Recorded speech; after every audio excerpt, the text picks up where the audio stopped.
So just recently I was walking around the local fair with my camera in hand taking pictures, and eventually I came across this one.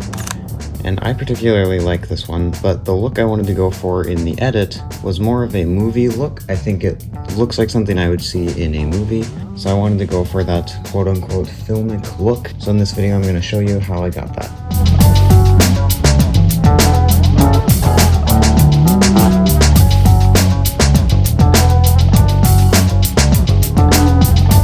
Say the first and most important one is our point curve or our tone curve, and this is where you're going to push in a good amount of contrast and turn the look closer to what you would get on film.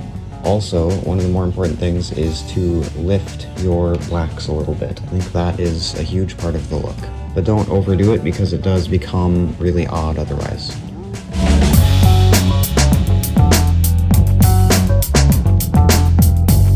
I think the second major thing worth pointing out is our color grading. You'll notice that I'm pushing warmth into our midtones as well as our highlights, so you get that golden look, but you also don't want to contaminate the shadows with that warmth. You want to keep them cooled to put in some contrast to the warm tones.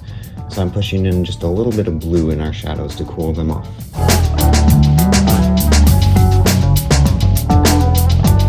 Third and final step happens all in our effects tab, and I'm just backing off on the texture, clarity, and putting on the negative dehaze, and then especially our green. I like to leave it somewhere around 45, and then the size and roughness around 50. That works for me.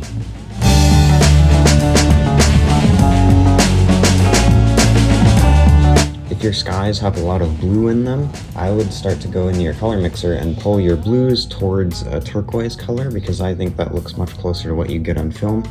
Greens and blues on film get a lot closer to that teal or turquoise tone. So you'll notice that in this photo, as I toggle it on and off, you can see the difference it's making in the sky here.